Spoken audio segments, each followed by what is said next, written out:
This UCSD TV program is presented by University of California Television. Like what you learn? Visit our website or follow us on Facebook and Twitter to keep up with the latest programs.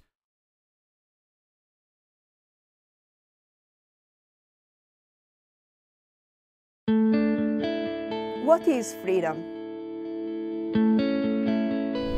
How can we talk about free will in the multiverse, a universe with infinite copies of ourselves? At its core, freedom means being able to make a personal, conscious decision about your own behavior. Freedom means choosing your own path out of poverty. Human imagination is our greatest freedom. For Indigenous people, freedom is self-determination. It originally meant the power to rule, and in a democracy, the power to rule and be ruled as an equal. With our colleagues across the campus, the Division of Arts and Humanities at the University of California, San Diego presents Degrees of Freedom, an extraordinary public lecture series featuring 6 unique perspectives on what it means to be free.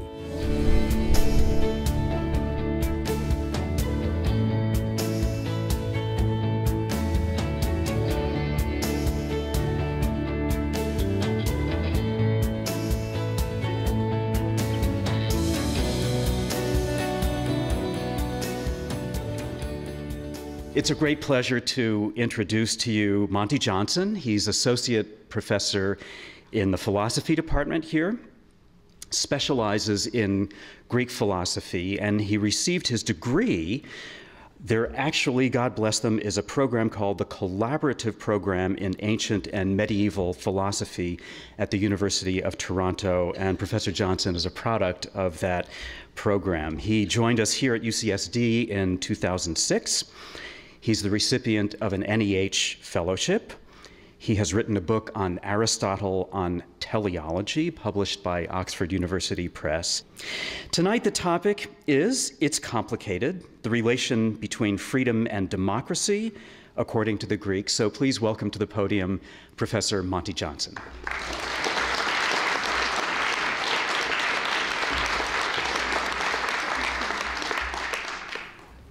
Thank you all for coming. I'd like to begin by thanking Stephen and Alan for inviting me to speak in this series. And I'd also like to thank my colleagues and predecessors in the series, especially Nancy Pistero and Paul Niehaus, who have just given very difficult acts for me to follow. Nancy speaking about self-determination and Paul about development. And I realized these people are not just giving a theoretical account of freedom, but they're out actually practically doing things that promote and build self-determination and development, and I thought that was very impressive. So I'm afraid to have to say that my talk is purely theoretical, historical, and philosophical. I want to get to the bottom of the notion of what is freedom, and I want to approach the question by looking at its origin among the Greeks in the 5th and 4th century BC. But I'd like to start with a quotation that I took from the radio this morning when President Obama was asking for congressional authorization for waging war on Iraq. And he said at the end of his speech, "Our cause is just. Long after the terrorists we face today are destroyed and forgotten, America will continue to stand free and tall and strong." And I wondered about equating these notions, free and tall and strong, and why we assume that freedom is automatically a good thing, and why we assume that democracy is automatically a good thing, and why freedom should be related to these other virtues. And I'm going to be talking about a time where there was considerable skepticism about the value of freedom and democracy. And so I think that by appreciating why people were initially skeptical and dubious about this notion, we can better understand our own ideas about freedom and why we've taken the views on them that we have. But before I can talk about the notion of freedom itself, I need to give some background about Greek political terminology. And I'll do this by introducing you to the following table, which was given in its classical form by Aristotle, but originated in essence in the 5th century, much earlier than him. And what we do is we distinguish types of political constitution based on the quantity of rulers: rule by one, rule by a few, and rule by many. And for each of those kinds of constitution, we distinguish between a correct version and a corrupted or perverse version. Now, according to Aristotle, the difference between a correct and a corrupt form of government is that the correct forms of government are in the public interest. The rulers rule for the sake of the common interest, whereas in a corrupt regime, the rulers rule in their own and in a private interest. So just to go through the terminology, if the correct form of rule by one is a kingship, then the corrupt version of this is a tyranny. And if you think that kingship is the best form of government, then its corruption will be the worst form of government. Thus, tyranny is the worst form of government. Rule by few, the correct version is called aristocracy, which literally means the best people have the power in the society. The corrupt version of this we call an oligarchy, which means a society or a regime that is ruled by a few. Now, rule by many, of course, we call democracy, but notice that Aristotle puts democracy in the corrupt column. And that's because he thinks that a democracy is ruled by many, and of course the many are poor, and the poor, when they end up ruling in a democracy, rule in their own interests and sort of discriminate against the rich.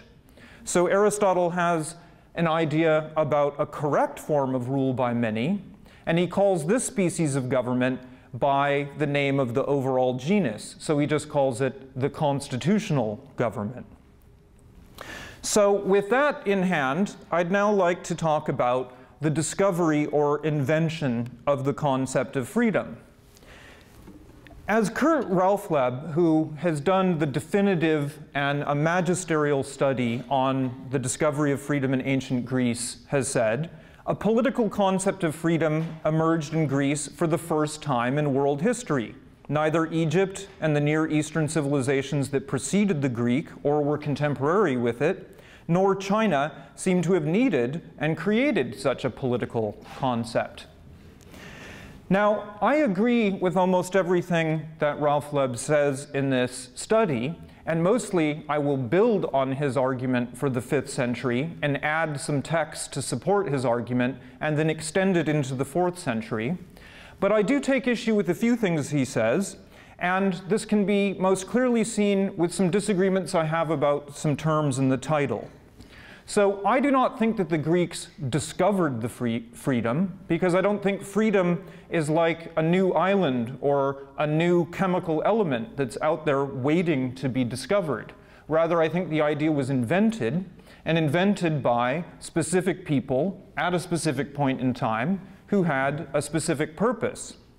In fact, I think they invented several different notions of freedom, and they extended the original notion of freedom into several different spheres. So I would rather talk about the invention of freedoms according to the Greeks. And so I will distinguish between these 6 different kinds of freedom, and I think they developed in the order that I show on the slide. And so just to give you an overview, the first and most radical and original notion of freedom is the status of a free person as opposed to being a slave. And so it essentially means the power to rule and not to be ruled in the economy of the household. The household is the basic economic unit of ancient Greek society.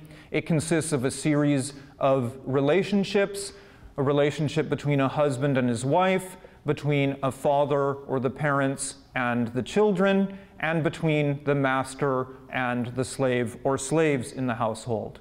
And one person can occupy the first term of each of those relationships, and so the husband, father, and master being one person, and this is essentially the original idea of freedom, the person who has that status in a household.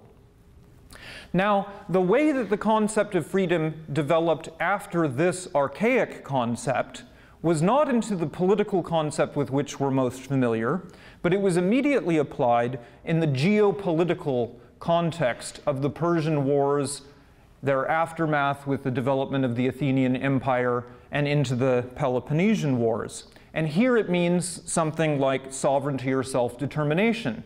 The Persian king was viewed as a despotical tyrant, all of whose subjects were slaves. And the rhetoric was that he was threatening to make slaves out of all of the Greek cities. And so the Greek cities should not become slaves, but should remain free with their own sovereign powers and self-determination. So this kind of freedom means the power of a city, or a polis, a city-state, to rule by its own laws and have its own citizens rule. It's only after we have the development of that geopolitical concept that we get the development of a political concept of freedom, where we transfer this notion of freedom back down into the political realm that sits between the lower realm of the household and the economic unit, but below the geopolitical unit that deals with the relations between the city-states. And here, the key idea is democracy. And we can basically define this kind of freedom as the power of all citizens to rule and to be ruled as equals. Now, related with this idea of freedom is a notion I call libertarian freedom, and is essentially what we mean by liberty, and it was connected with this political freedom. But the idea was to have the power or license to do and live as one pleases, to ideally not be ruled by anyone at all, or if you are to be ruled, only be ruled occasionally and be able to rule the same people in turn. Now, our philosophers are extremely dubious of this notion of freedom. They think it gets out of control, they think it has bad political effects, and they think it has bad psychological effects on the people that have it. And they develop an alternative notion, which I call intra-personal freedom. And this we identify with self-control or self-mastery. The idea is that there are different parts of a human being. There's a body and a soul, for example, and that one's soul should rule, not one's body. One's soul shouldn't be a slave to the body, rather the body should be a slave to the soul. And even within the soul, there are different parts. There are irrational desires and pleasures and emotions and passions and impulses and drives. And these should be controlled by the rational part. Reason should be the master and treat those other subordinate parts of the soul like slaves. And this is described as a kind of freedom by Plato and Aristotle. And the final notion of freedom that I'll talk about I call academic freedom, and we associate it with the idea of the liberal arts, or what I would prefer to call the free sciences.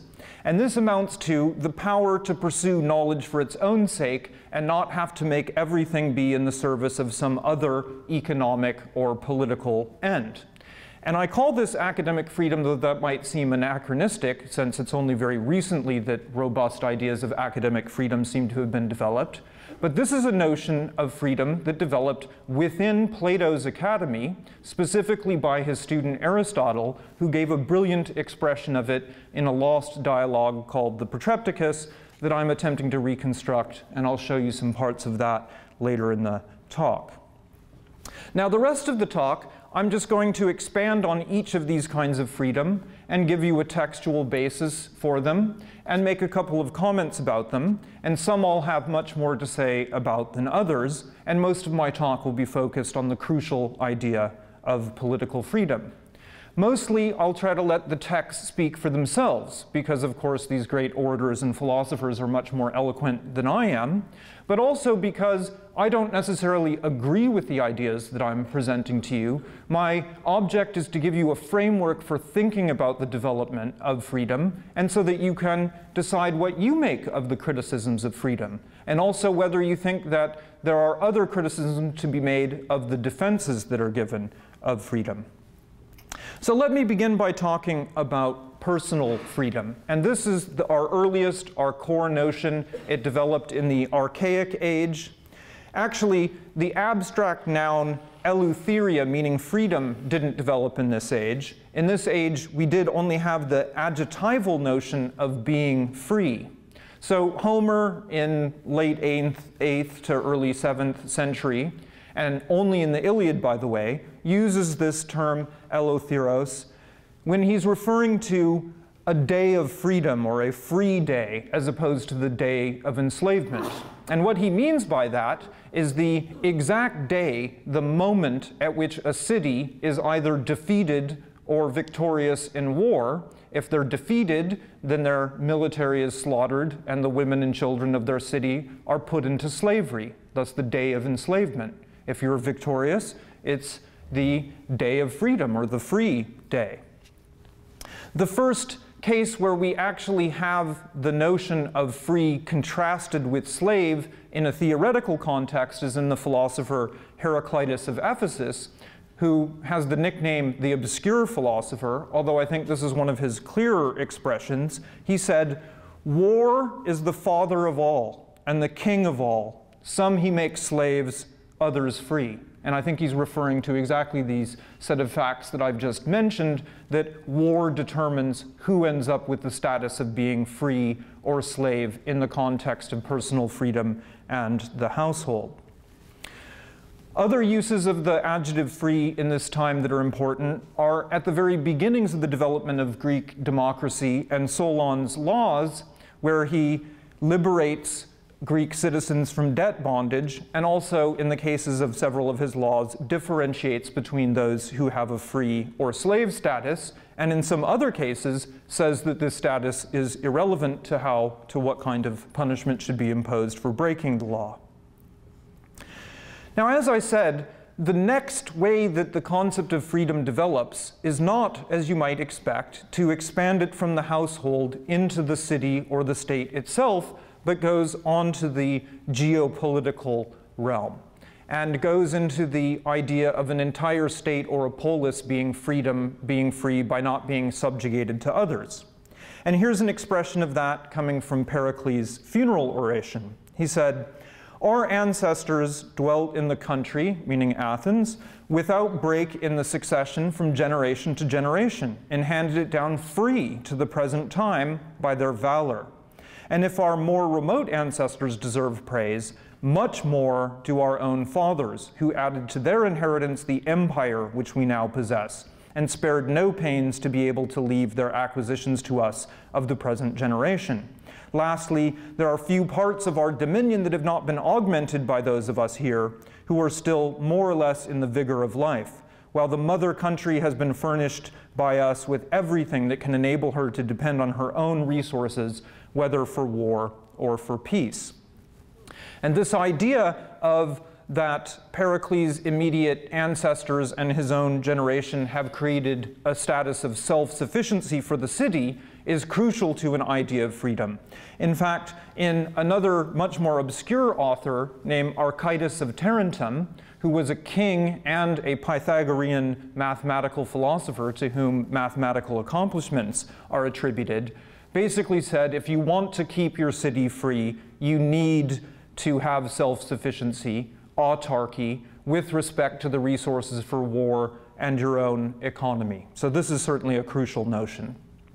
But we can summarize these ideas of geopolitical freedom by specifying three elements of geopolitical freedom.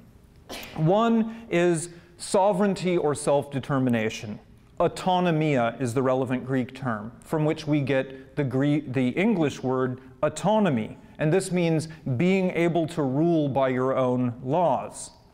The second element is, as I mentioned, self-sufficiency or autarky, autarkia in Greek, and that is necessary in order to defend the state's freedom.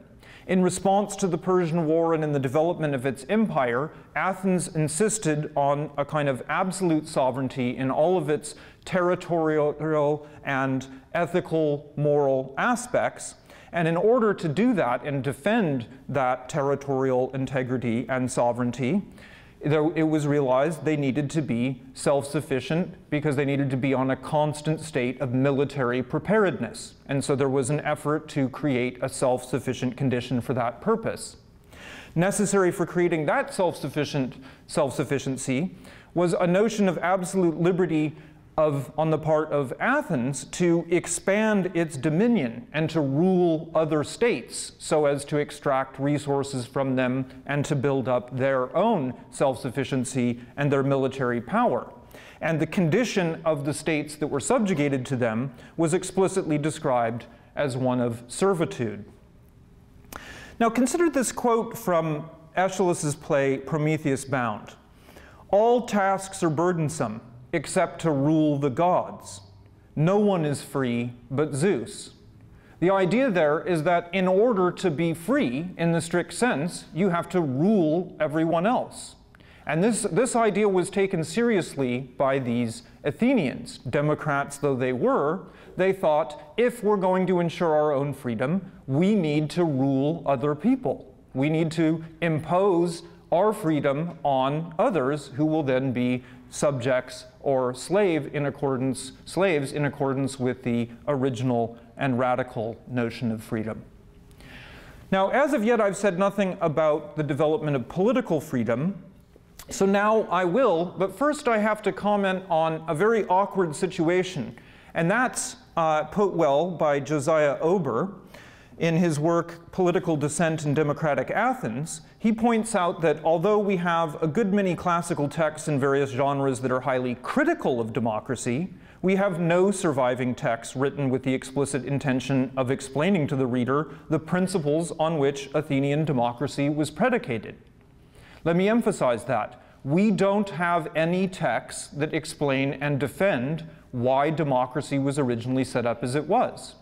We have to discern this from glimmers coming from other sources, such as the funeral oration of Pericles as it was rewritten in Thucydides' history, and Thucydides himself may have been hostile to the notion of democracy, or meager fragments from Democritus of Abdera from a lost and unknown work, a speech in the name of Theseus that's given in the Suppliant Women by Euripides of Athens, or the words of an anonymous Abderite philosopher that were preserved in a much later Syrian writer named Iamblichus. And finally, in some fragments of a work called On Law and Justice by Archytas of Tarentum, the mathematician king who I just mentioned. By the way, I'm working on a joint project to reconstruct that work as well that I'm carrying out with my colleague, Dr. Philip Horkey at Durham University. Now, let's look at these two fragments of Democritus as being the earliest expressions of ideas about freedom and about democracy. So Democritus said, "Freedom of speech is essential to freedom, but in the determination of the right time to speak lies danger." And what he means there is that this idea of parousia, freedom of speech, doesn't just mean the right to speak, but it means to be outspoken, to speak truth to power, to say it like it is. And of course, if that's your concept of freedom of speech, then there is a great danger in when you choose to speak, and that's what he's pointing out.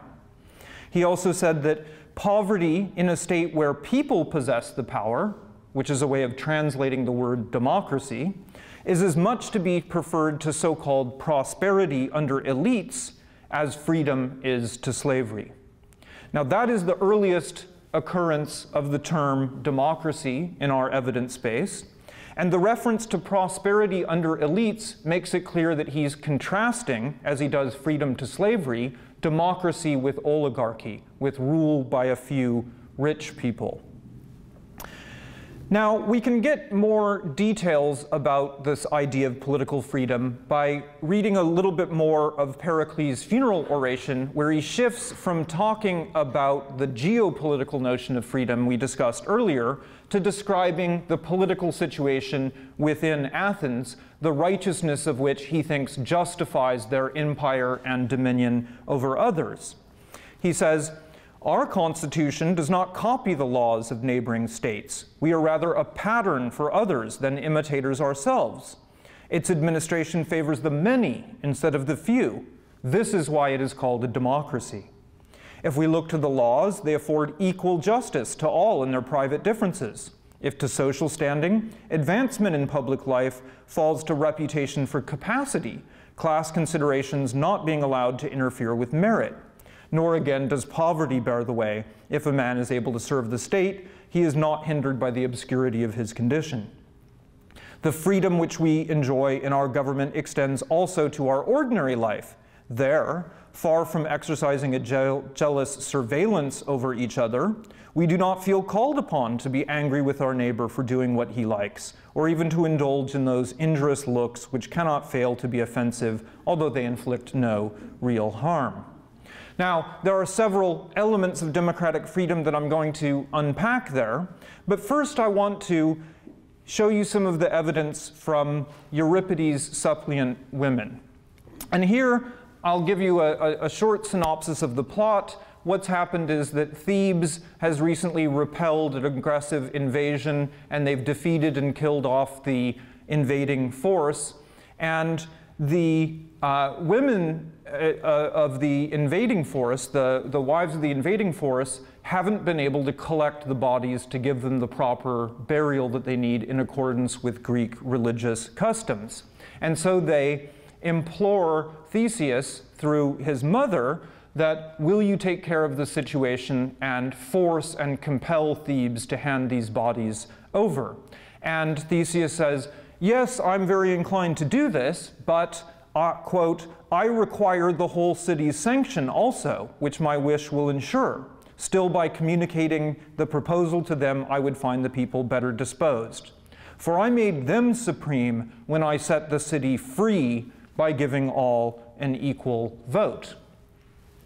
Now, a little bit later in the dialogue, a herald from Thebes shows up, and he says, where's the local despot? Where's the local despot? I've got a message to give someone. And Theseus, being irritated at this, responds that, you've made a false beginning to your speech, stranger, in seeking a despot here, for this city is not ruled by one man, but is free. The people rule in succession, year by year, allowing no preference to wealth, but the poor man shares equally with the rich. After that, the herald responds with something like, well, I come from a place where a despot who knows what he's doing runs things, not an angry, uneducated, illiterate mob like in your city. To which Theseus responds, nothing is more hostile to a city than a despot. Where he is, there are, first, no laws common to all, but one man is tyrant, in whose keeping and in his alone the law resides, and in that case, equality is at an end. But when the laws are written down, rich and weak alike have equal justice, and it is open to the weaker to use the same language to the prosperous when he is reviled by him, and the weaker prevails over the stronger if he has justice on his side. Freedom's mark is also to be seen in this: who has wholesome counsel to declare unto the state? And he who chooses to do so gains renown, while he who has no wish remains silent. What greater equality can there be in a city? So now I'll try to summarize the various elements of freedom that we find in these texts, the fragments of Democritus, the speech of Theseus in the play by Euripides, and in the speech of Pericles' funeral oration as related in Thucydides' history. The crucial elements of this kind of freedom are, number one, people power, that is democracy, rule of the entire citizen body, including the poor, as opposed to rule by the rich and the few, as in an oligarchy. Sovereignty of the people in the assembly and their representation in annually rotating organs of government. Also, equal power, or isokratia in Greek, and this in two senses: equality before the law and in political participation, or isonomia, and equal right of participation in rotation, where offices are exchanged every year, and so everybody takes their turn governing. This is what it means to rule and be ruled in turn. Written laws, which are equally binding on all people. An equal vote, equal value for every vote in decision making. And finally, equality of speech, or isagoria, and freedom of speech, parousia. All of those are represented as being crucial to this idea of political freedom. Now, one point that I want to lay some stress on is the importance of the idea of the rule of law. So several of our sources say that without the rule of law, there is no such thing as freedom. You have to have a situation in which the rulers themselves are subject to the law, or else you'll inevitably get a situation of tyranny. So an obscure, anonymous, Abderite philosopher, I have a theory that it's actually Democritus, but some other people think that it's Protagoras, and some others, points out that the only way you get tyranny coming about is from lawlessness and when the rule of law collapses. Therefore, people who are deprived of freedom, he says, are themselves the cause. They become lawless, the law loses legitimacy, and then it passes over into the guardianship and withdraws to one single individual who's a tyrant. And Archytas of Tarentum, who I mentioned earlier, also stresses the importance of rule of law, pointing out that every community is constituted out of a ruler, ruled, and thirdly laws. Of laws, the one, the king, is animate, but the other, the written law, is inanimate. The law is primary, for by means of it, the king is law-abiding, the ruler is compliant, the man who is ruled is free, and the whole community is successful. In contravention of this law, the king is tyrannical, the ruler non-compliant, and the man who is ruled slavish, and the whole community is unsuccessful. And Archytas of Tarentum's idea of a beneficial law is exactly like the one I said Aristotle uses to distinguish between correct and corrupt regimes. That is, it's beneficial to the political community if it's not in the hands of a sole ruler or a monarch, nor in the service of any private interest, but rather in the public interest and extended to everyone. Another interesting idea about freedom and democracy on the part of Archytas in this work on law and justice is that he advocates a mixed constitution where you would have an element of democracy and an element of aristocracy, etc. So he says that the better law and city-state should be a synthesis of all the other kinds of political constitution, have something of a democracy, something of an oligarchy, something of a kingship, something of an aristocracy. And he thinks that this is modeled on the archaic regime of the Spartans. He says if you have that kind of arrangement, then no one part will get out of hand, but each part will be able to, as he puts it, counterbalance the other parts, offering a notion something like the balance of powers. We can think of our own constitution along similar lines. We have a democratic element in our legislature, but we've also got aristocratic elements, like in our court system where the Supreme Court, where the justices are elected for life on the basis of their merits. And we also have something like a kingship or tyranny, depending on who you ask, in our executive branch, where we have a single president who executes all of the laws. And the idea is that we have these different departments of our government and a mixture of constitutions because we believe in a balance of power. So I've now described to you the essential notions behind this Greek idea of political freedom. And now I'll move on to discuss critics of democracy. And believe me, there were lots of critics of democracy. According to Aristotle, oligarchs took the following oath: I will be evilly disposed toward the people and will contrive against it whatever ill I can. You can imagine our modern day oligarchs taking the exact same kind of oaths. Now, though we have poverty as far as our sources defending and explaining democratic freedom, we have riches as far as criticisms of democratic freedom. One of the most ancient critic we have is a guy who we used to think was Xenophon, so he had the awkward name Pseudo-Xenophon, when we realized he wasn't actually Xenophon. And then somebody came up with the clever idea of just calling him the old oligarch because of the views that he expresses in it. Besides him, we have the more familiar faces of Plato of Athens and his pupil Aristotle of Stagira. And I'll mostly be talking about texts from Plato's Republic and from Aristotle's Politics, but I'll also include a discussion of some passages from Aristotle's lost dialogue, the Protrepticus, or Exhortation to Philosophy, a work that I'm attempting to reconstruct with my colleague D.S. Hutchinson from the University of Toronto.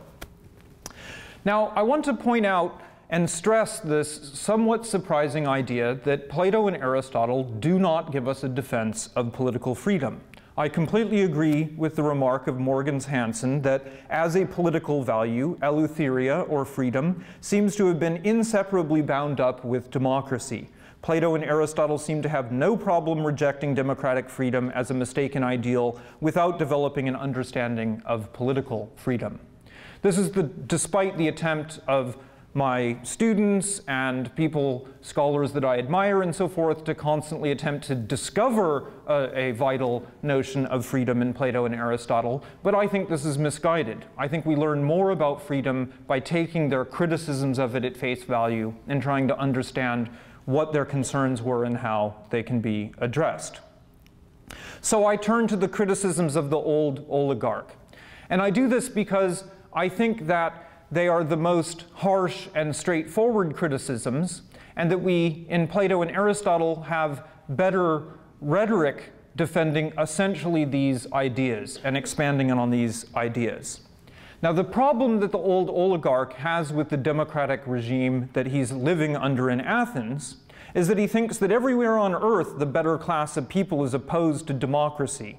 And the reason for this is that the democratic masses, the majority, the people, are scum. And they're scum because they're poor. Because they're poor, they can't afford to get an education. And if you can't afford to get an education, then you can't develop virtues of character. And if you can't develop virtues of character because you're too busy working with your hands or whatever, then you will necessarily give in to vice. You'll be an ignorant person filled with vices, cowardice, and so forth, and we certainly don't want those people in charge of the city.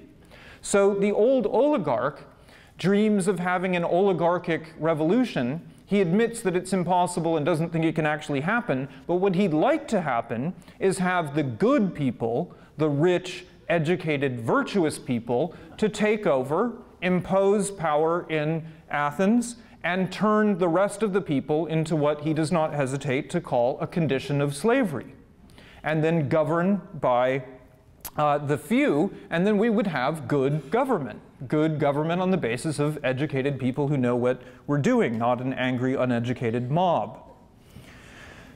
Now, when we turn to the criticisms that we find in Aristotle, they're of course a lot more subtle than this, but they essentially build on this point. So Aristotle is also dubious of the uneducated status of the poor, and the conditions that he would put on who's considered a citizen relate to these ideas.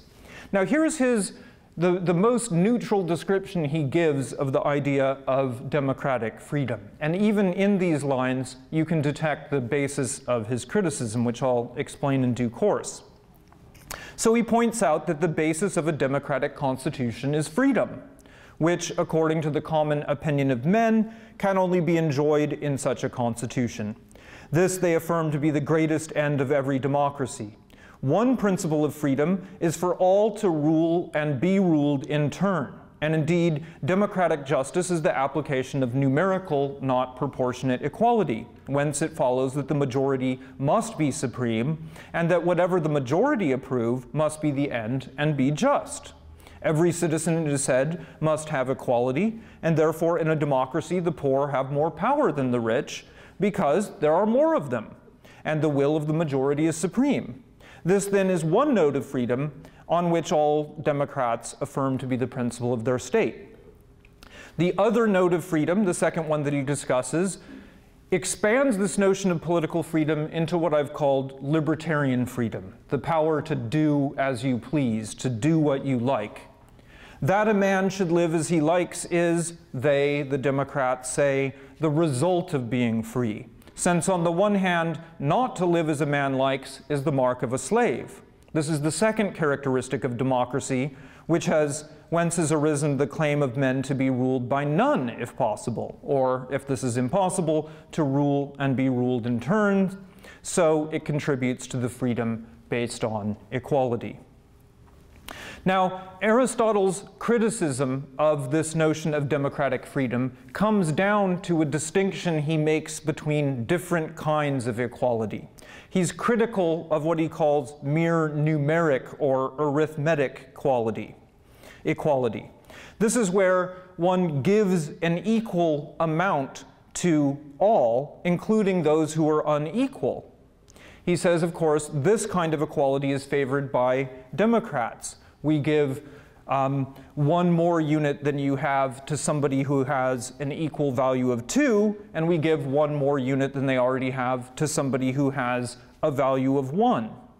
Now, Aristotle says this notion is only appropriate in the context of corrective justice. For example, murder or theft or adultery or something. In those situations, it doesn't matter whether the perpetrator is a rich man, is well-born, or is poor, or is virtuous or vicious, and it doesn't matter what the situation of the victim is. In any case, one should get the same punishment regardless of the circumstance that you're in. So that's appropriate for a certain kind of justice, but in the context of distributive justice, where we have scarce, finite resources, and we're trying to determine who should get these resources and how much each person should get, Aristotle favors what he calls proportionate or geometric equality. So, for example, if your value, your merit, is a 2, then you should be given 4 units of some good, whereas if your merit is only a 1, then you should only be given 2 units. And this is proportional to your youth, to your use and your value. This gives a proportionally unequal amount to those who are unequal. The slogan is equal for equals, but unequals for unequals. And he points out that this is, of course, the notion of equality favored by oligarchs and aristocrats, depending on whether they're describing themselves or being described by Democrats. This, Aristotle says, is appropriate in the case of distributive justice. So he will only make the concession about a true kind of equality where people get the same amount in the context of corrective justice. Now, as I pointed out in the earlier table of Aristotle's constitutions, he does envision a form of government that would be a rule by the many, but it would be a correct, not a corrupt form like democracy is. And he calls this constitutional government. And what it is it's a kind of rule by the best, but the many people somehow being the best. And what he does in the later books of the Politics is give us an analysis of pure forms of oligarchy and then mixed forms of oligarchy that implement more and more democratic procedures. Like they might have voting on some issues, or they might allow the poor to speak on some issues in the forum, but not all, and so forth. And he also describes a pure form of radical direct democracy, but then forms where that's mitigated a bit with considerations that protect the rich and incorporate oligarchic elements. And this creates his mixed constitution. Now, you might be wondering how it is that we could create a good and correct form of constitution by combining 2 corrupt forms of constitution. As one commentator put it, you can't just mix democracy and oligarchy like you mix a gin and tonic. It's a lot more complicated than that, and in fact, the ingredients contradict each other. At any rate, Aristotle gives us an idea about how this might be done, and I think it's a useful way to look at even our current political situation. After all, we have oligarchic and aristocratic elements in our constitution and in our society, and to some extent these conflict with democratic aspects of our society. And the idea is that we ought to find some kind of balance of these if we're not going to give way to a radical democracy. Now, that's a rather complicated affair, so I'd like to go back to Plato, who gives us a much simpler way to think about corrupted and deviant constitutions. So in Plato's Republic, he proposes how you would build a just society from the ground up. And he makes some rather radical proposals in doing this, including the idea of abolishing private property, in fact, abolishing the household and making the state extend into all circumstances and all organizations. And he also advocates the radical idea of giving women equal access to education and to political office. And these ideas are, in a way, what we think of now as democratic ideas. That's not how he thought of them. He thought of them as being ideal ideas, and he incorporated them into what he called his Callipolis, or the beautiful and fine and noble city. And in the later books of the Republic, he talks about how we get a degraded corruption from this perfect form of city that one sets up, and it goes through a series of stages. And it goes through these stages because of a psychological analysis of the mindset of the people who govern. So the psyches of the people that govern in Plato's Callipolis are perfectly balanced, where their passions and so forth are controlled by reason, and you have a dominion of reason. But unfortunately, some things go wrong with his eugenics and other policies, and so we get some corruption in the psychological aspects and a degradation to the state we call aristocracy, which then, because of the weak psychology of the aristocrats, degenerates into a military dictatorship, or what he calls a timocratia, a city in which the honorable people have the power. But then, because of their psychological failures, this degenerates into an oligarchy, and then we're a very small step from the most dreaded and corrupt form, democracy, which is what makes possible tyranny. So now I'll explain why Plato thinks that democracy sets the stage for tyranny, and in fact, why he thinks it directly causes tyranny.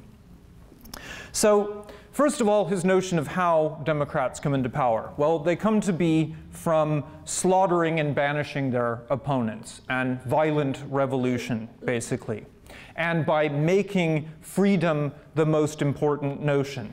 And so he says that as the government is, so will the man be, and that's a reference to this idea that there's an analogy between the organization and the political constitution and the constitution psychologically of the individual.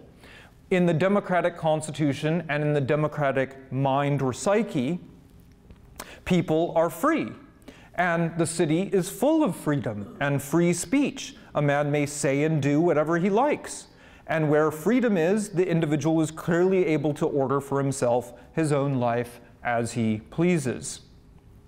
And this is very annoying to Plato, that somebody should organize their life as they please and not as would be ideal for the political circumstance, where people perform the function that they have according to the kind of person that they naturally are and according to their worth. And so he complains about the forgiving spirit of democracy and the disregard it shows for all these principles he developed in the earlier part of the Republic, and how they don't use expert statesmen, but rather let anybody who says that they're going to represent the people get into power. And so you have really bad politicians that just pander. These and other kindred characteristics are proper to democracy, which is a charming form of government, he says, full of variety and disorder. The Greek word's actually anarchy, right? And dispensing a sort of equality to equals and unequals alike. And there we see him making that complaint that I talked about in connection with Aristotle's criticism, that equality means equal for equals and unequal for unequals. It doesn't mean equality. Equality doesn't mean what everybody thinks it means. Equality, it means giving more to those who deserve more.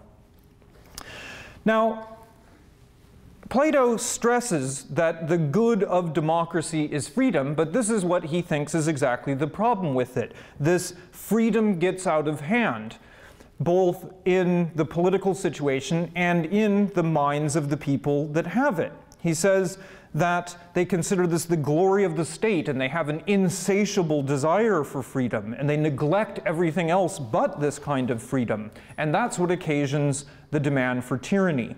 When a democracy which is thirsting for freedom has evil cupbearers presiding over the feast and is drunk too deeply of the strong wine of freedom, then unless her rulers are very amenable and give a plentiful draught, she calls them to account and punishes them, and says they're cursed oligarchs, and loyal citizens are insultingly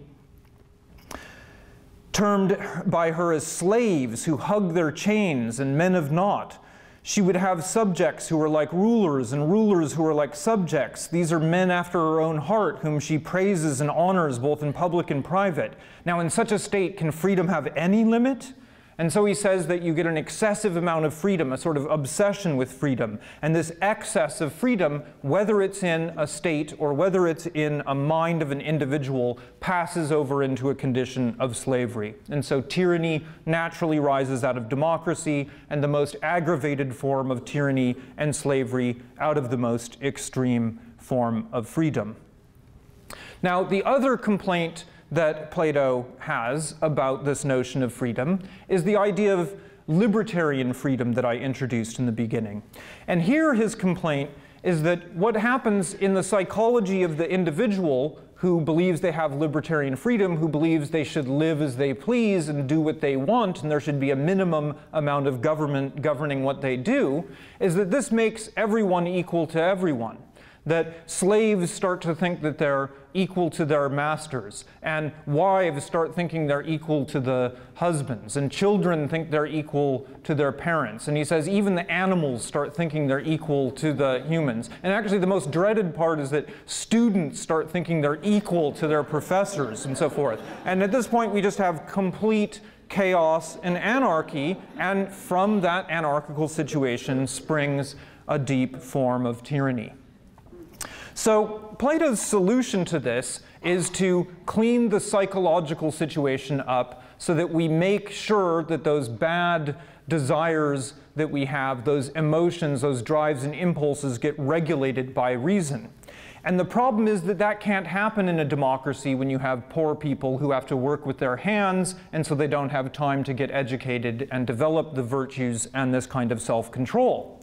So he says, why do you think that the condition of a manual worker is so despised? Well, is it for any other reason that when the best part is naturally weak in someone, it can't rule the beasts within him, but can only serve them and learn to flatter them? Therefore, to ensure that someone like that is ruled by something similar to what rules the best person, we say he ought to be the slave of that best person who has a divine ruler within himself. It isn't to harm the slave that we say he must be ruled, but because it is better for everyone to be ruled by divine reason, preferably within himself and his own, otherwise to be imposed from without. And Plato actually says that's the whole purpose of law, is to regulate that internal psychological condition, and that we all agree with that just as we raise our children. We don't let them run free and do whatever we want. We make sure that they've imposed and enslaved their desires and impulses to their reason, and only then will we set them free.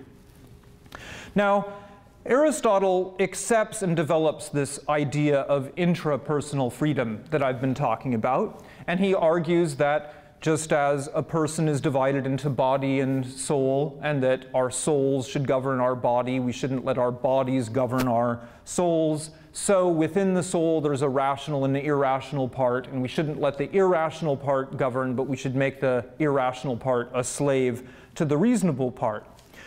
So that's a Platonic line that he extends and develops quite a bit, and does so in this work that I mentioned earlier called the Exhortation to Philosophy, or the Protrepticus.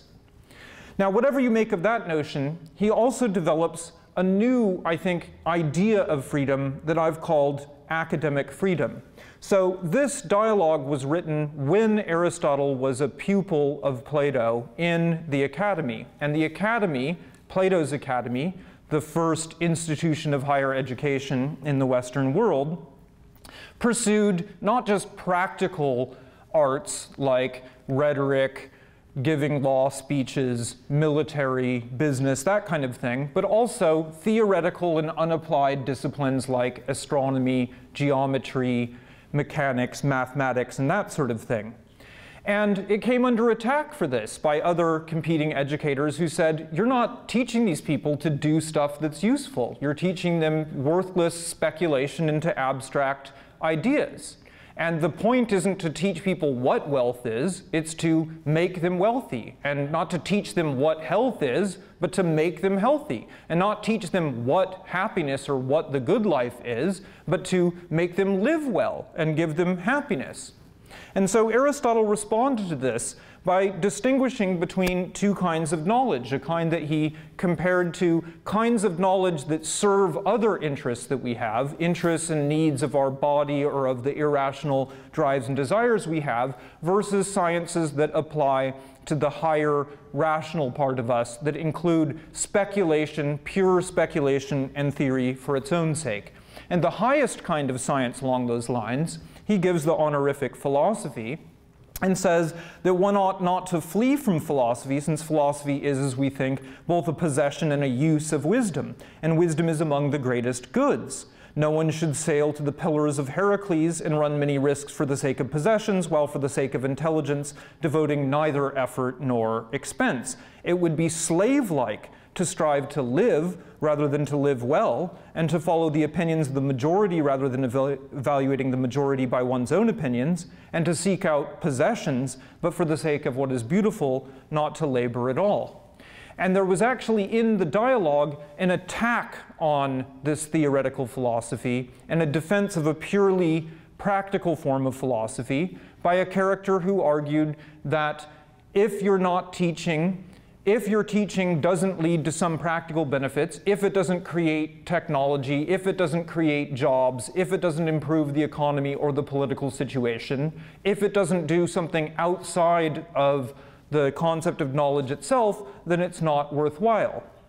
To which Aristotle responded in his own voice, to seek for every science to produce something else and to require that it be useful is the demand of someone utterly unaware of how far apart in principle good things are from necessities. They're totally different. For this is not valuable because of that, and that for the sake of something else, and this goes on proceeding to infinity. Rather, this comes to a stop at some point. So it's absolutely ridiculous then to seek from everything a benefit beyond from the thing itself, and to ask, so what's the benefit for us? And what's the use? For it's true what we say, such a fellow doesn't seem like someone who is acquainted with beautiful goodness or with distinguishing between a cause and a co-cause. One might see that what we say is all the more true if someone transported us in thought, as it were, to the Isles of the Blessed. For in that place, neither use nor benefit would be produced in anything else, and only thinking and observation would remain, which we say even now is a free way of life. And so, in order to get us to imagine this idea of a pure, free kind of science pursued for the sake of knowledge itself, Aristotle transports us outside of our household, outside of our political context in the city, and even outside of the overall geopolitical context, into a heaven-like area where there's no scarcity, there's no competition for resources, there's no political struggles, and so forth. In that situation, he says, if we had that, what would we want to do? What we would want to do is pursue pure thought, knowledge, experience, speculation, appreciation of nature, and so forth. So to conclude, that notion of freedom takes us very far from the original notion we started out with, which just meant something like to not be a slave. I think that there's something in common between all these kinds of freedom, and if I'm to indicate what that is, I think it's rather problematic in a way, but the core idea of freedom seems to be having the power to rule. And so this concept of freedom is a dangerous one that perhaps is best contained when it is in a true democracy, where it means not just the power to rule over others, but the power to rule and be ruled as an equal. Thank you.